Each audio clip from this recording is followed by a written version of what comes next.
Good evening, this is the Oscar expert here at the Cannes Film Festival, and it's time to review Triangle of Sadness. This is directed by Ruben Östlund, who is best known for Force Majeure and the Palme-winning The Square. And this movie feels like the logical continuation and escalation of what he was doing with The Square. He makes comedies that put characters in intensely awkward social situations, of which there is no known social script. His characters sometimes feel like human subjects that he's just like tinkering and toying with and messing with. And that is particularly true for this film, in which he is so hilariously cruel to his characters at times. This might be his best, and it is certainly his most Östlund-y film. Now, up until seeing this movie at the Cannes Film Festival, I've seen some good movies, but I've been waiting for like a jolt of cinema. And I know a lot of people who are feeling this way.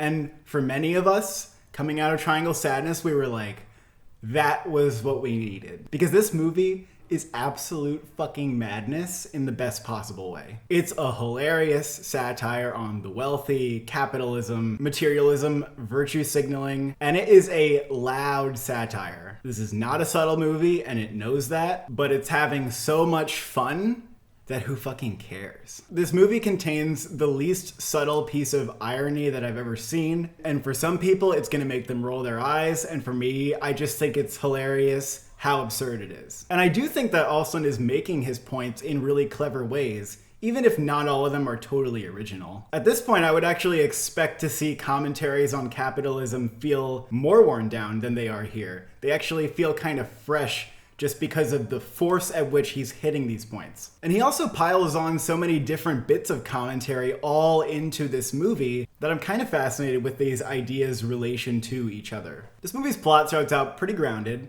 then it wanders off the rails, then it totally goes off the rails, and then it fucks around like way over here. And I love that about it. It was a total adventure not knowing where this movie was going. And I am afraid that the trailer, when it comes out, could spoil some of the surprises for people. The movie's divided into 3 parts, and I really don't even want to tell you what the 3rd part is. But initially, we follow Harris Dickinson, a male model, and Charles B. Dean, his influencer girlfriend. Much of the first section of the movie is just these two arguing about a check. Another thing I love about this movie is how long and drawn out a lot of these scenes are. Because the longer they go, the more uncomfortable things become. And he's got a real talent for inserting little background details that highlight and symbolize the tension in these scenes, like a fly buzzing around or a squeaky, ineffective windshield wiper or elevator doors that keep trying to shut. Every detail of each scene feels really well thought out and really well paced. Harris Dickinson is kind of the main character of this movie, but as we enter the second section of the movie on the yacht, we kind of lose him, and he and his girlfriend dip into the background, only to resurface in a prominent way more towards the end. And I'm impressed with how well it worked for me that the movie could abandon its protagonist. We get introduced to a colorful cast of characters on the yacht, which includes Woody Harrelson in a really funny performance as the Marxist captain of the ship. Zlatko Buric was a huge standout, probably the funniest character in the movie, because he feels like such a real guy, like he's not even acting, and yet he's like such a character. And in the 3rd section of the movie, Dolly DeLeon takes center stage and knocks her scenes out of the park. Now fellas, I have to talk about this fucking yacht, because on this yacht you will witness some of the most batshit 30 minutes of cinema you'll see all year. You're gonna watch this movie and you're gonna think, oh, here's that crazy scene Cole was talking about, just you fucking wait.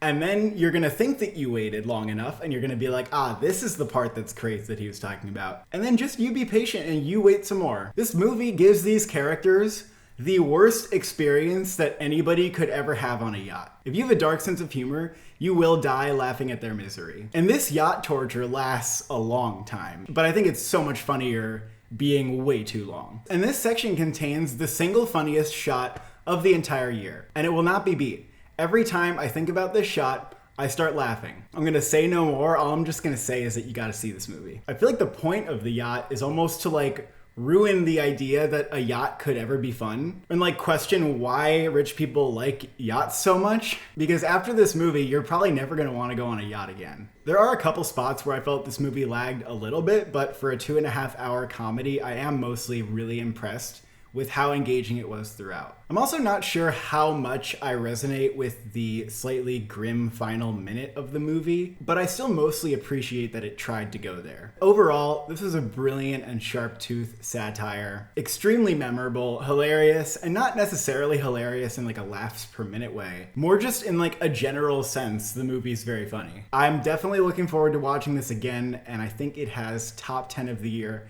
potential. Now, could this movie get awards consideration? It's getting pretty good reviews out of Cannes. The mixed reviews I'm not even that worried about, because with Don't Look Up, it's shown that the Academy doesn't care if their satire is subtle or not. This movie is almost entirely in English, so it's not an international feature. It has a very unconventional structure and doesn't really feel like Oscar bait. It's not like any of the performances would get nominated, most likely. But I do think that this could be one of the more buzzed about titles this year, and maybe that could result in an original screenplay nomination or the director's branch wanting to embrace Ruben Östlund. I think those are possible. I wouldn't really bet on them at the moment, and I think picture is less likely than those categories, but I could honestly see it. I give this a very solid 9 out of 10. Thank you for watching. Thank you for subscribing. What's the worst time you had on a yacht?